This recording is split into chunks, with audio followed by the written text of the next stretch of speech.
What's up, everybody, and welcome to the third episode in the Flying Knee KO podcast. My name is Victor Vasquez, and I know usually I kind of discuss previous fights, that happened like a couple of weeks like that, discuss different outcomes and results, but I actually wanted to switch it up today and bring on my first guest. And as soon as I got the idea of making this podcast about MMA, there was one guest that I knew that had to be the first one that had to join me, and I'm going to present him to you right now. He's a good friend. He's a brother. He's my boy. He's a coworker from a job that I'm not going to mention. But yeah, he's a very talented guy. He's a DJ. Look out for his stuff. He has some great mixes on SoundCloud under the name Wupak. He's an amateur MMA fighter with a 2-1 record. He trains in Brazilian Jiu-Jitsu. This guy can do it all, and I'm just really happy that I can bring this guy on for my first guest on this Flying Knee KO podcast. So let me introduce him. After all that talk, his name is Ryan Saw. What up, Ryan? How's it going, man? Thanks so much for having me. I'm honored, and that was a great intro. I really appreciate that. Yeah. Just to clarify, I'm amateur record in MMA, so I'm not a professional prize fighter, nor do I claim to be. But I'm a huge fan of the sport, and I'm happy to be here. Dude, in my eyes, you are a professional fighter, right? So that's how I view you. But yeah, man, I really appreciate you jumping on with me today. And yeah, man, I really, I've always enjoyed our MMA conversations. Just a little background for everybody that's listening. I mean, me and Ryan have been coworkers for really the last 2 to 3 years. And one of the best conversations we've ever had is usually when we've gone to clients and we just kind of discuss all this love for MMA like that, different outcomes, different fights. And so we wanted to really kind of use that same energy like that we've had, not in front of a camera or a video like that, and just kind of bring it here. So yeah, we're just going to kind of delve into different topics and get to know a lot more about Ryan as well, and how he kind of got into MMA. So Ryan, if you're ready, man, we can go ahead and jump into the first topic, which is I got for you is what got you into the sport of MMA? It's a great question. So I had a friend that I used to work with back in the day. I think this is like in 2010 or something like that. And he invited me to kind of like a viewing party. I had never seen anything about MMA before. I was super casual, and I didn't even know the difference between like WWE and UFC, or like the different organizations in like MMA, right? Because back then, in 2010, the sport wasn't that developed, I would say. But just seeing that event and going to that viewing party, we were watching Silva versus Chael Sonnen. The first fight, and that's really where I kind of got into the sport, where I was just so overwhelmed with like the atmosphere of the arena, all the promos leading up to the main event, the walkouts, and then Bruce Buffer kind of introducing all of the fighters and his enthusiasm. I got caught up in the hype, and it was a great fight. It was one of those classic fights, and became one of the fights where I guess they had the one of the craziest comebacks in the history of the sport, right? Because for those of you who haven't seen it, Silva pretty much threw up a Hail Mary triangle against Chael Sonnen after losing for 5 rounds. And when I saw that, I was like, man, this is amazing. Like, so many things can happen in the sport.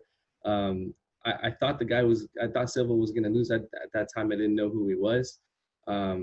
And all of a sudden he just won like that. So that's kind of what got me into the sport. And ever since that fight, I started looking up all sorts of different fighters. I looked up Silva's fights in the past, and I've just been hooked ever since. Dude, yeah. I feel like everybody really has that like one story of like how they got into some specific thing. It doesn't even have to be MMA, but like in this situation, I feel like it was like very similar for me in that like I got into it really late, like in 2014 or 2015. In that, I started seeing promos of Conor McGregor, and that as soon as I saw that, like I started saying, okay, well, what's the difference between this and like this kind of promos and boxing? Because I was really used to boxing and those kind of promos. And then when I saw that, I'm with you. I just kind of like absorbed all this stuff. I watched my first fight, and I'm like, okay, I got to get a little bit more and a little bit more and a little bit more, and it's like, oh yeah. Man. It's addicting, man. It's an adrenaline rush that you don't really get in other kind of sports, because obviously in other sports there's a lot of comebacks, but comebacks in UFC are like way different, man. Anything can happen in a flash of a second, and the fight just turns like that, which is crazy. Yeah, dude, you mentioned one of the goats I considered by many fans of MMA like that. They've watched it My about personal Anderson goat. Silva. Yeah. Yeah, exactly. Your personal goat. Is that when kind of related to you getting into MMA and starting to train? Was he that kind of like sole guy that you would look at, like Anderson Silva, to kind of emulate, or is there any other fighters that you kind of try to use and kind of figure out like if you can incorporate their skills into yours? Yeah, absolutely. That's a good question. I definitely think Silva was the catalyst for me wanting to get into the sport because I saw him and he was doing all sorts of like crazy stuff in the octagon, like doing matrix dodges and like flashy moves. And that's not something that I had seen or thought was possible. I thought that was kind of only in like martial arts films, right? Where you see that stuff and it wasn't practical in real life. But Silva kind of showed that it could be possible in like a professional sport. Um, and once I saw that, I was like, dude, I want to try that. So I would say Silva is the catalyst, but aside from him, during that time in 2010, also John Jones was, the hot new prospect, and everyone was banking on him to be like the next champion. And he was this super young guy. I think he was like 20. I think he was like 21 or 22 or something like that. And then he won the belt when he was 23. So he became like the youngest champion. So during that time, I was watching Silva and John Jones come up, and it was awesome, man. It's very similar to it's very exciting to see uh, guys rise up to fame, like for example, Connor, for in your case, Mhm. right? Those guys bring so many people to the sport, and I think it's awesome.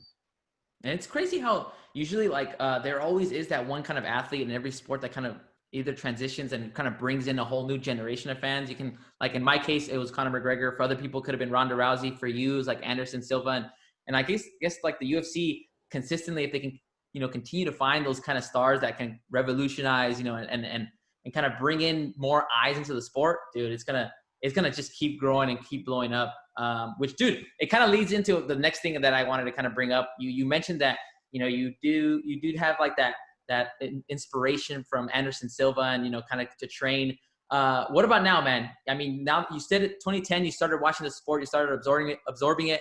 It's already been 10 years, dude. You've already got 10 years of knowledge of MMA and fighters that you've seen. Yep. Who's the current guy, dude? Who's that guy that you or girl? Not gonna discriminate or anything like that. Guy or girl, dude, that you when you see them on a pay-per-view or a card, you got to be in front of the TV to watch. Yeah, there's so many, but off the top of my head, I would think Israel Adesanya for me is probably that guy that I have to see, and I really liked watching his rise to fame.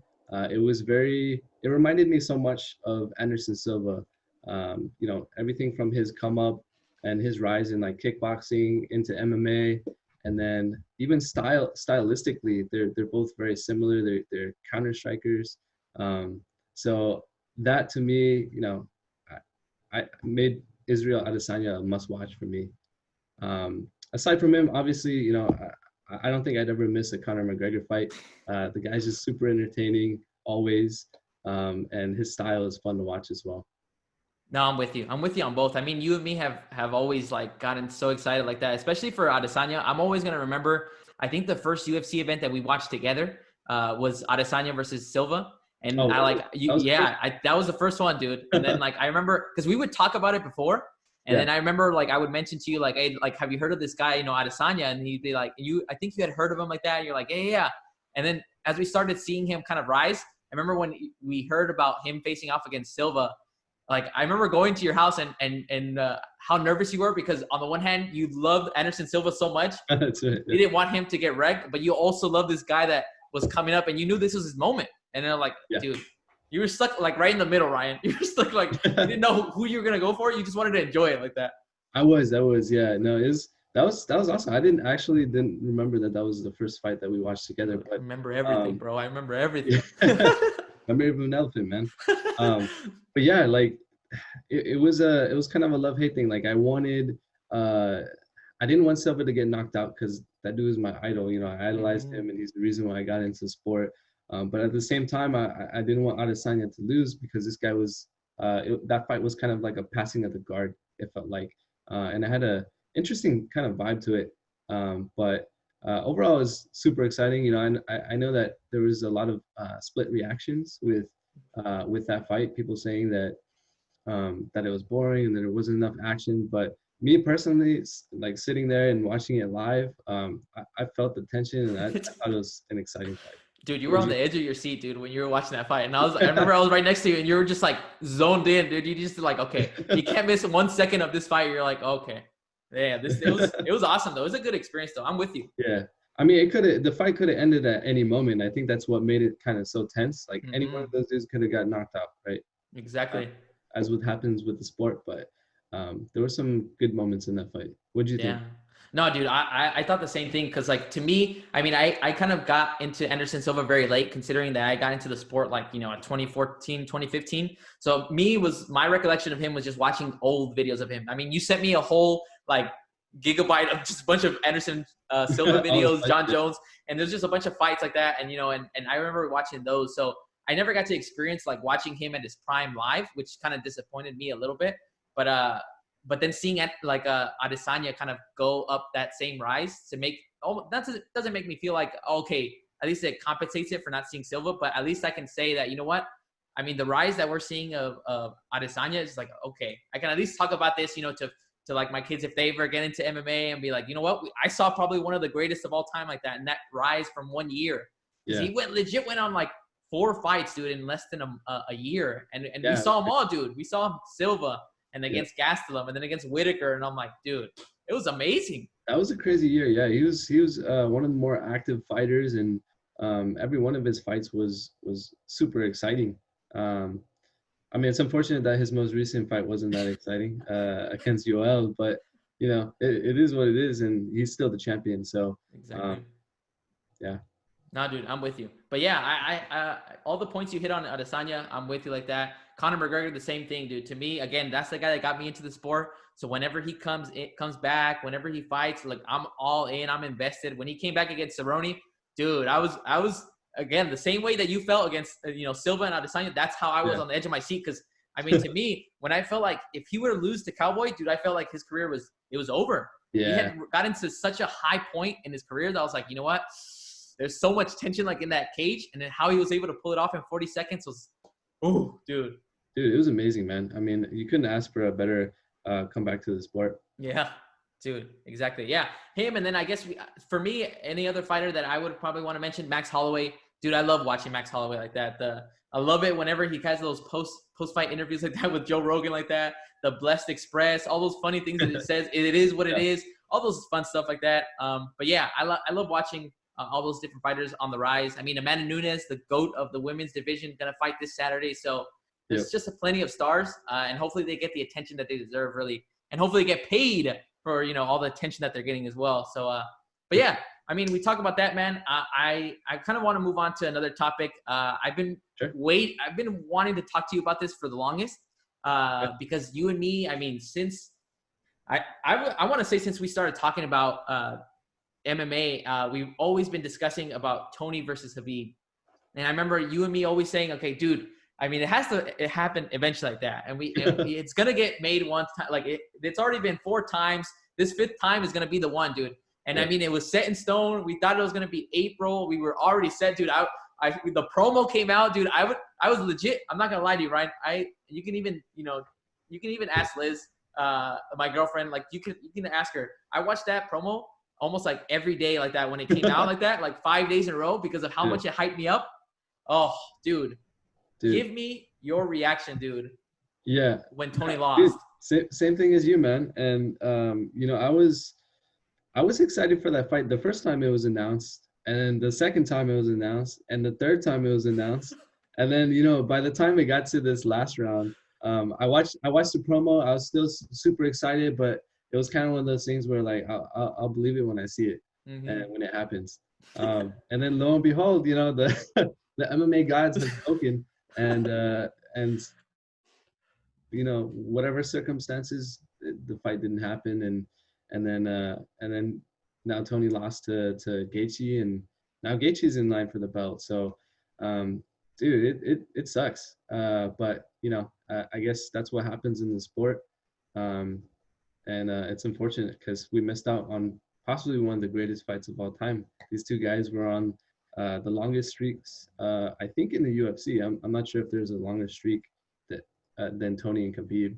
They were both on. I think Tony was on like on 12 fight win streak, Yeah. and I think Khabib was on another 12 fight win streak but I mean he's undefeated like that, but 12 fights in the UFC. I mean, Right. both guys were on an unstoppable like path, dude. And it was just dude, to me, this is how I equated it. Like when I did the first episode of this podcast. Tell me if I'm wrong. I'm probably way off, but I said this. It was almost like if you were seeing MJ in his prime against Kobe in his prime. It's like two guys that like you would think in different generations would be like, these guys were like unstoppable, but now we're seeing them like if they were to face off, they're both legit the best in their division like that. Mm-hmm. And so to me, I mean, you could tell me I'm flat out wrong. Maybe some people that listen like that might not understand it. That's just the analogy that I always thought of because, I mean, both guys, again, like you mentioned, on crazy win streaks. What do you think about that? Yeah, no, dude, for sure. I think you're spot on. These two guys were in their primes, and they're kind of like once in a generation talents. And it's just a shame that we never got to see them fight. But maybe later down the line, who knows? You know, Tony might come back and maybe he gets another fight and wins. And sport's crazy; anything can happen, right? Or maybe Khabib loses to Gaethje, and then we still get to see Tony and Khabib, right? So. I don't know, man. It's crazy. You beat me to the question that I wanted to ask you. Is that what's the percentage that you think that it happens? That the fight happens? That the fight happens eventually. Not for the champion. It doesn't even have to be for the championship. It can just be if they just fight like a 3-round fight like that. Something crazy happens. You know, what if Justin Gaethje wins like that? And you know, now these guys can face off for no title. Like, what do you think the chances are that this actually happens? Man, that's tough because there's just so many factors. Like even now, people are matching, like the matchmakers are matching up people that I can't think of a good fight off the top of my head, but people who are way past their prime, who in their prime would have been like a great matchup, right?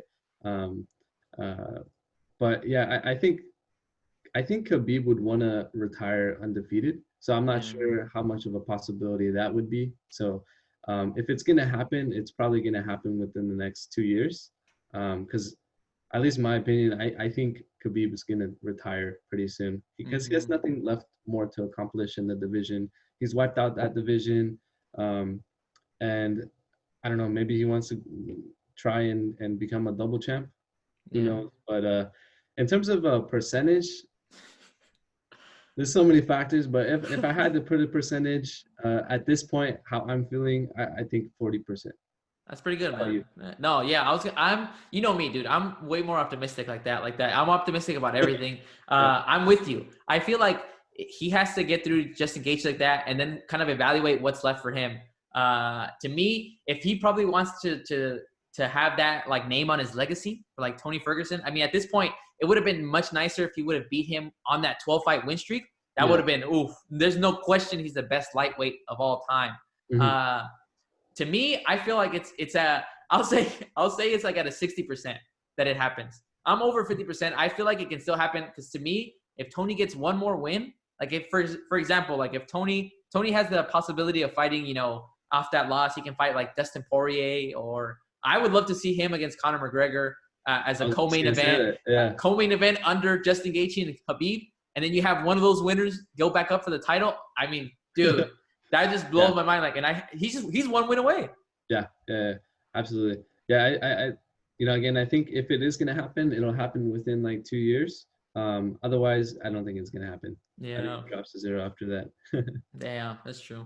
All right, man. Well, let me go ahead and jump into the next segment that I wanted to discuss with you about. I know we're all over the place, but again, I haven't talked to Ryan about MMA in a long ass time, and I do want to kind of pick his brain. There was one thing I wanted to talk to you about, dude. And it happened about 3 weeks ago. Glover Teixeira versus Anthony Smith. They faced off in a main event. It was actually one of the Wednesday fight nights, like that 1 week where the UFC had 3 events. Yeah. It was actually the middle event. Glover Teixeira ended up beating Anthony Smith, but he ended up like dominating him in like the 3rd, 4th, 5th round to a point where you could see that Anthony Smith was like super damaged like that. I think he even said that he avoided orbital damage. So he was almost to the point where he's just getting outstruck, outlanded, significant strikes. People started saying, all right, why didn't the corner throw in the towel like that? Why didn't they do that? And that's something that I wanted to bring up to you. I mean, you've trained in MMA, in Brazilian Jiu-Jitsu. Obviously, for me, my understanding like that is more of a boxing. In boxing, I've seen people throw in the towel. It's more common. So I wanted to ask you, dude, what are your thoughts on throwing in the towel in MMA? Yeah, so I've read a couple different like opinions on this from other coaches. And did you read the response by Faraz? For us, no, I didn't. Yeah, I think I pretty much side with him on this, and because Faraz basically said that if your fighter doesn't really have a chance of winning, and visually he's getting beat down, and it looks like he's going to be taking permanent damage, then I definitely think the corner should step in. Like just from my experience being in the cage, there's just so much adrenaline that's kind of pumping when you're in the cage, and you're almost kind of like in autopilot mode where you're not able to kind of focus on what's going on and instructions that your coaches are giving. It's more at that point, it's more like muscle memory. And when you're in the cage and you're just doing your kind of thing, you're taking shots and you're giving shots, right? But you're not really feeling the impact of those shots.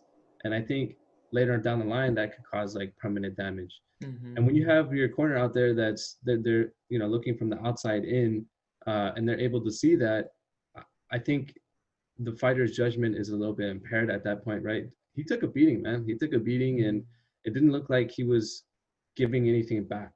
And so at that point, you might as well live to fight another day, right? Exactly. I would agree that it's good for the corners to have at least have that option to throw in the towel and save their fighter. Because there have been instances, not in MMA, but in boxing, like the guy who can't remember if it was last year or the year before, his corner threw in the towel. He still wanted to fight, and he ended up taking so much damage that he passed away. That's crazy, man. That's crazy.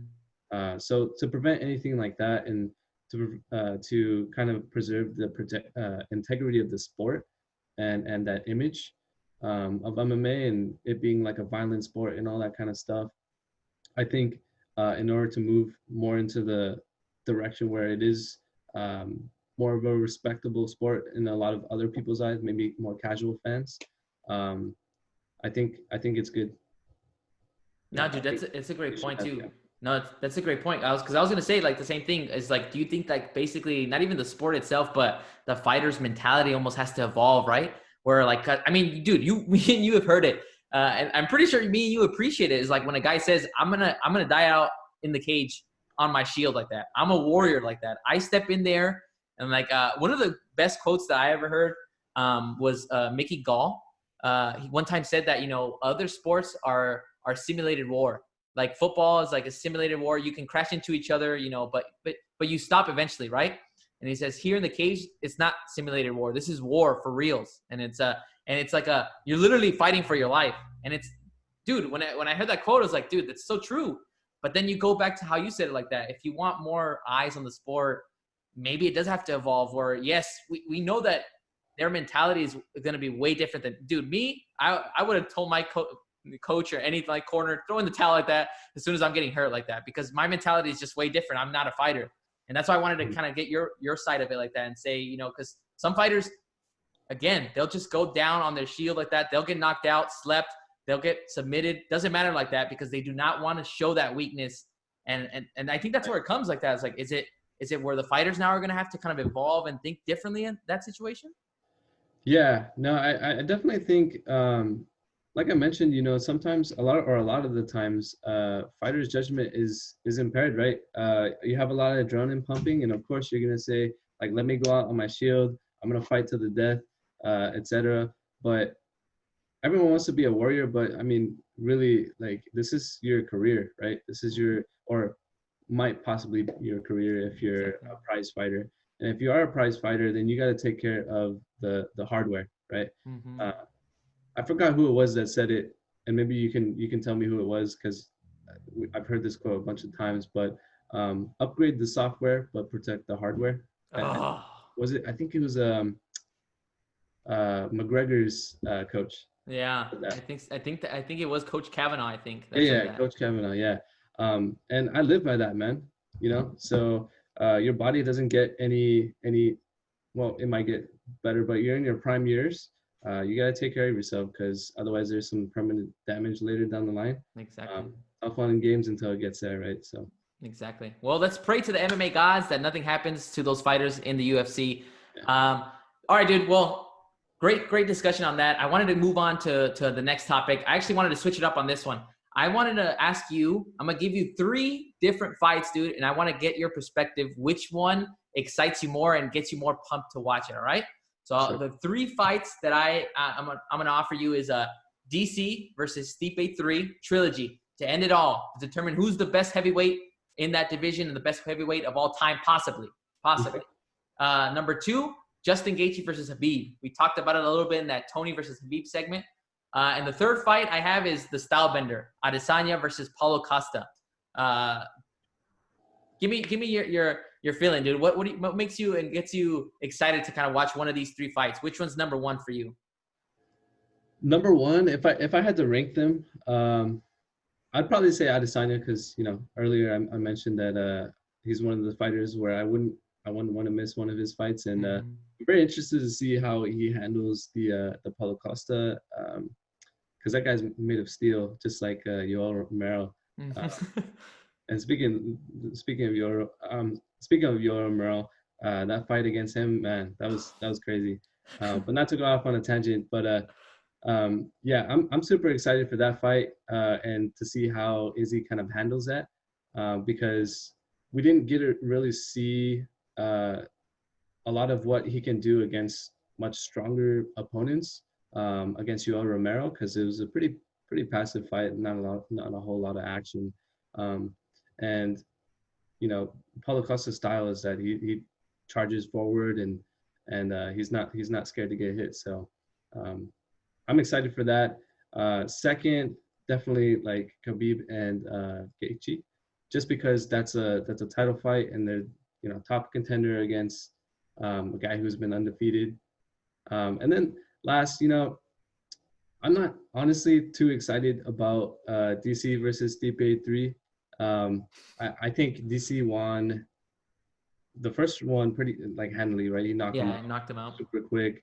And then the second fight, he was winning most of that before he got hit with that shot. Not too interested in seeing that. I would like to see DC maybe fight like Ngannou or someone like that. But, yeah, if I had to rank him, that would be my order. Nah, dude, I respect that. I respect that ranking. To me, see, when I originally made this, I was like, okay, like those 3 fights excite me like a lot for what's the future of the UFC and the upcoming schedule. But I kind of flip-flopped. I also had Adesanya and Paulo Costa first, but then I feel like I switched it after like kind of rewatching the Justin Gaethje and Tony Ferguson fight. And I think it's because it intrigues me. I think every Khabib fight like recently has been intriguing me because obviously when they fought McGregor, you're thinking, okay, what the hell is going to happen like that? Like, does McGregor actually have a chance to like break this guy's record and hand him his first loss? And then obviously he didn't get the result. Then you have, you had Dustin Poirier. And again, Dustin Poirier, like a lot of people didn't even give him a chance, but to me, it had that intrigue. I was like, okay, does he? And then he almost had him in that guillotine. And then, he was able to escape. So to me, my number 1, I think, is Justin Gaethje Khabib. Again, that intrigue of what Justin Gaethje can do. I'm still calling it where he always says that he doesn't use his wrestling because it tires him out. Because apparently he's a all-American wrestler, Justin Gaethje is. So, but he never uses it. And so I'm thinking, dude, could you imagine that he pulls out one of the craziest wild cards and doesn't use any of his wrestling until he faces Khabib? And it just there's no video on it, dude. There's no video on his wrestling or anything like that. Oh my goodness, what a crazy event or sequence that can happen. But that's my number 1. 2 is Adesanya and Costa like that. Again, same like argument that kind of you made is that I'm all in on Adesanya, and I want to see him continue to rise. I want to personally kind of have him again defend until there's nobody left in the middleweight division, and then if he wants to move up and face John Jones, I'm all for it. That's kind of what I want to see. And yeah, man, surprisingly, the DC Stipe 3 one is the one that is the third like that. And that's no knock on them too. Cause I mean, dude, me and you went to go see them live. That fight we were blown away with how good that fight was. Yeah. But yeah, it's third on my list. But yeah, that's my ranking. Yeah. Speaking of Izzy versus Jones, what percentage would you say that happened? Ooh, dude. To me, I feel like it could happen in 2021. And I feel like to me, Adesanya has to get through Costa. I want to see him fight Darren Till because he's a middleweight as well. And I think if he can get through them, and if there's anybody else, maybe like Jared Cannonier, and if he's able to complete that kind of listing of middleweights, dude, I could totally see that fight happening. I'm gonna give it. I'm not gonna be as optimistic. I'd probably say at this point like a 55%. But I still think it's over 50%. Wow. Yeah, I think it could happen. I think it could happen. Still favorable. Yeah, it's still favorable, dude. What about you? Even with everything going on with John Jones and possibly not being a UFC in the UFC anymore, I feel like I still think it could happen like that because I think that could be that one fight that he's even said like that. You know, give me a call when in 2021 if you want to set up that Izzy fight, and I'm like, he's in for it. Adesanya's in for it. Adesanya's basically predicted his whole UFC career up to this point. He even said it, I think, in an interview with Ariel Helwani. That was like, yeah, I can, I envision this whole thing. You know, I'm in the Matrix, and I can see that I'm gonna, defend this title in the middleweight division, move up, and then I'm gonna fight John Jones. And I'm like, dude, everything that he said has basically happened. So, dude, he's got me hyped for that matchup. So I'm like, I'm giving it a 55%, dude. That's how much I think. Yeah. Mystic Izzy, huh? Yeah, dude, exactly. Oh man. Yeah. That's funny, dude. I would say it's more like 45%. Not obviously I'm more of a pessimist, but just because of everything that's going on, and not only that, but like I don't know what's in John Jones' future. I mean, his future is still unpredictable in terms of like I don't even know who's gonna fight in the UFC anymore. But what do you think? What are your thoughts on that? Well, dude, you went into a perfect sidetrack segment that I wanted to go into right now is about John Jones. So, I mean, you asked me first, dude, I was really shocked, dude. I mean, I remember seeing the tweets and I remember messaging them to you immediately from Reddit. We're always trading Reddit messages like that. And like, and I sent it to you because I was shocked. I was like, okay, what the heck is going to happen like that? Maybe he's just, I understand that he's not happy that he's not getting the money he deserves. I think apparently he says that that Dana White, had told him that they didn't want to make that Francis Ngannou and John Jones matchup. That was actually one that I wanted to include in that previous segment of how excited you would be on that one, because that one probably would have been a little bit higher on my list. But yeah, I'm a little bit shocked that he's gonna if it is true that he's gonna vacate the light heavyweight title. I'm a little surprised. I feel like he'll come back, but now I think it's for reals. I think he'll come back only if it's a big fight. So that at this point, it's only Francis Ngannou, Izzy, or even if they want to set up a DC like a trilogy. I don't know if they would ever do that. That's probably the least likely. But but it did shock me when he said that. You know what? Just call me when you're ready to talk. And I was not expecting that, especially from one of the GOATs of the sport. And even Dana said that he's the GOAT of this sport. And I mean, so it caught me off guard. What do you think about it? Yeah, no, I was just gonna make a comment that it's kind of funny that Jones started complaining about the pay after that whole Forbes list came out with how much every athlete was making, and I think Connor was on that list. I forgot what number he was, but he was up there. Mm-hmm. But yeah, and then Dana made that comment where John Jones is the GOAT, yada yada yada. And then all of a sudden, John Jones is like, if I'm the GOAT, why am I not getting paid like the GOAT, So I thought that was just kind of funny. But in terms of the next fight for John Jones, I would love to see John Jones versus DC. Except, personally, I would want DC to win and then retire off of that. I'm a John Jones fan, but I just think that would be like the perfect timeline for DC, and that would be like the fall of John Jones. I don't know, but his last couple of fights he didn't look too sharp, and so I feel like it's time for someone to kind of dethrone him. So Isn't it funny how we feel that way, like for a lot of like these champions that have been there for a long time? Like for John Jones, like I mean, before like all this craziness started happening about PEDs, about these things, incidents outside the cage, you never really like hope anything like, oh yeah, you know what? I think we should see somebody new. But then you get to this point where you're almost like, it's not even that we're rooting against him like that. It's almost that you just want to see him challenged, and that's what we've seen almost in his last couple of fights. Yeah. It's strange. Have you felt that for like? I mean, you've said it like right now for John. Have you ever felt that for Habib to like feel like not even that you're rooting against him, but almost to see like, holy crap, can somebody beat him? Yeah. Yeah. I want to see someone get close, because you always see for all of the GOATs, you always see fighters who get really close or they have that one moment where, oh, they may have rocked the champion. Like for GSP, I don't know if you remember when he fought Carlos Condit. Mm-hmm. Condit landed that high kick. Man, everyone went crazy and thought like GSP's reign was over. Similarly, when Chael Sonnen was beating down Silva, and for Jones, I think it was a little different for me personally, just because in his last two fights against Reyes and against Anthony Smith, I believe. Last three fights. Yes. 3 fights ago was. It was Thiago Santos. Santos. There you go. I honestly felt like he got away with some razor close decisions, particularly with like the Reyes one. I think that was probably the most controversial. Mm-hmm. So he got lucky with those, and I don't know. I feel like someone should. I feel like it's time for him to be dethroned, and someone needs to kind of go out there and do that. I think Ngannou is a bad matchup for him just because of Ngannou's size. That's massive, man. I don't know how John Bones Jones is gonna match up to that. But what was the last? Oh, against Izzy. Yes. I think that's a favorable matchup for Jones. Unfavorable for Izzy. But yeah, if I had to rank them, I would want to see DC against Jones. Dude, it would be a storybook ending for DC if he was able to get that and win like that. It'd be amazing for that story.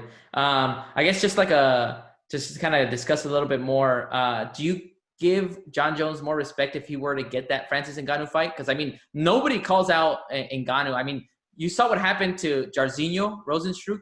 Dude got knocked out in 20 seconds and he called out Francis Ngannou. I mean, nobody does that, but the fact that John Jones is calling for that fight, do you think if it eventually happens or if it ever happens, do you feel like that gives it, you give more respect to him? Because, I mean, what kind of a crazy, scary matchup is that, dude?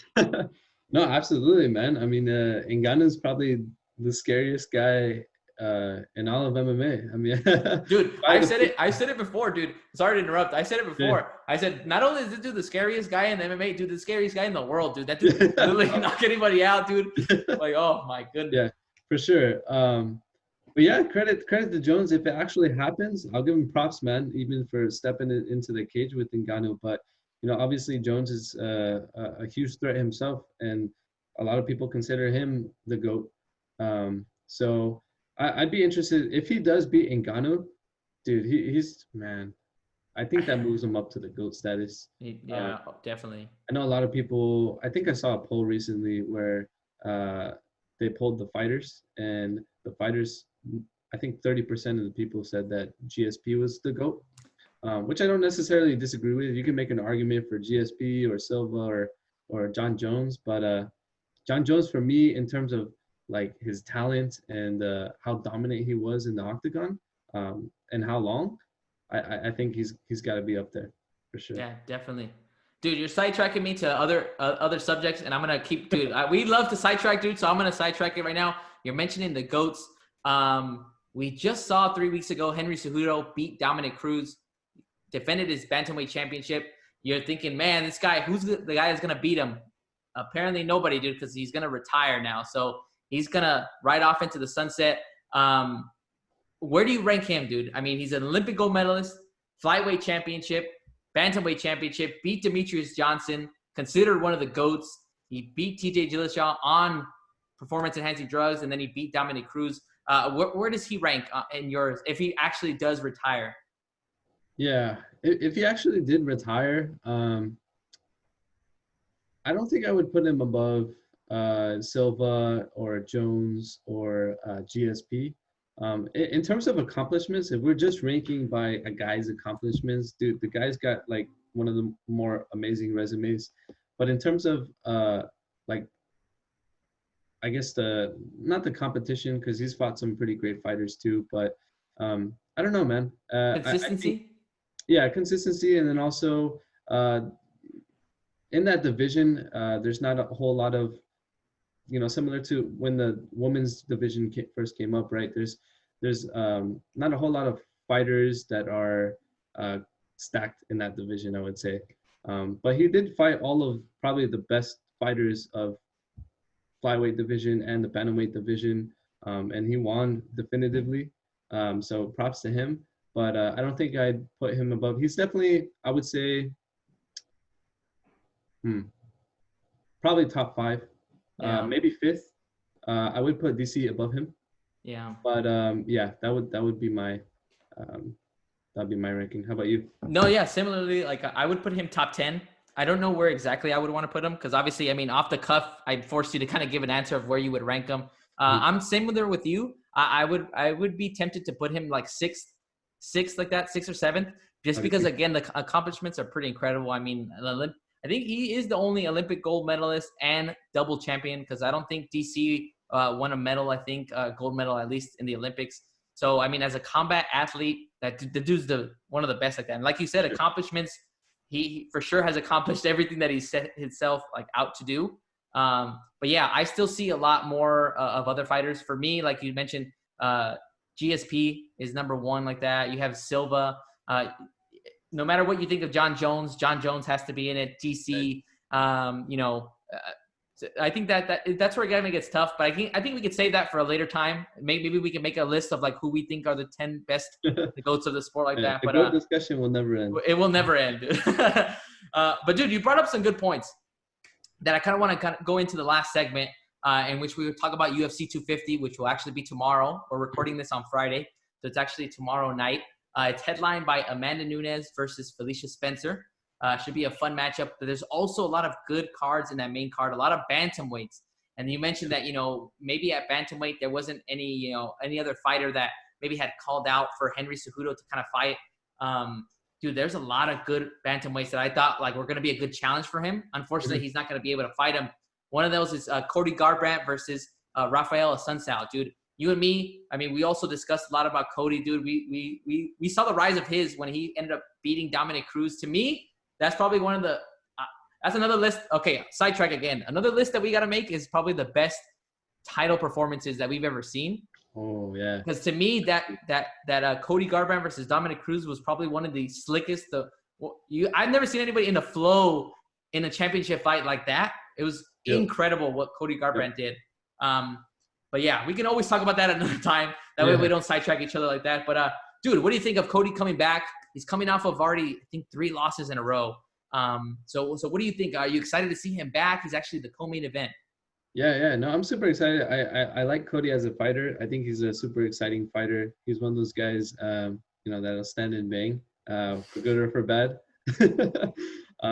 Unfortunately, in the last 3 fights, bad. But I'm excited to see him, and I hope that performance that he put on Dominic Cruz, put him on the map, and everyone thought this guy was like on another level. If he did that to Dominic Cruz, like who knows what he could have done in the division, and then.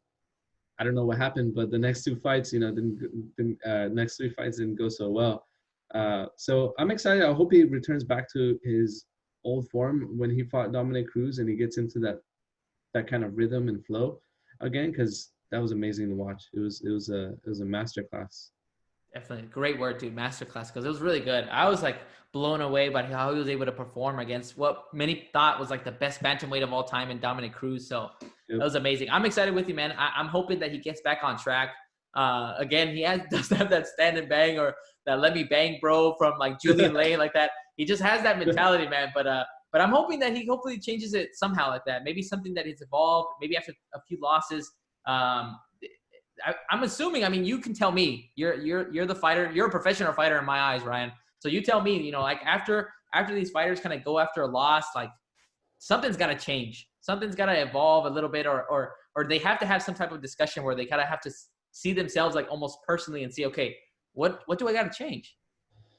Yeah, for me, I definitely think it's a psychological thing for Cody, because after he took that loss, I think, fighting against what's his name? Pedro Munoz, that was his last fight. No, and TJ Dillashaw. Yeah, TJ. When he fought TJ, and then he got knocked out that way, and then the following 2 fights he got knocked out the same way. I definitely think it's a psychological thing. And when you have those kind of losses, I would think the fighter would kind of reinvent themselves, and try to avoid those. But he made the same mistake 3 times. He kept his chin up and he got knocked out, but with the same hook. Yeah. So hopefully he's learned his lesson.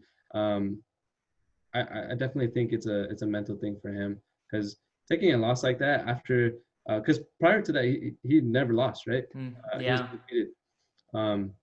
And I think that it happens with a lot of fighters that get that first loss. Like Dominic Reyes, I'm excited, not to go off on a tangent, but I'm excited to see how he comes back after losing to like a razor thin decision to Jones, because that affects your psyche, man. Imagine like starting your professional career and never losing and getting up to the pinnacle of the sport where you get the title shot, right? This is your one opportunity. Maybe some people only get this opportunity once in a lifetime. And then to fail there, it's hard to come back. And I definitely think it's a mental thing. Definitely, dude. Great insight, dude. Yeah, well, we'll see what happens between Rafael Assunção and Cody Garbrandt.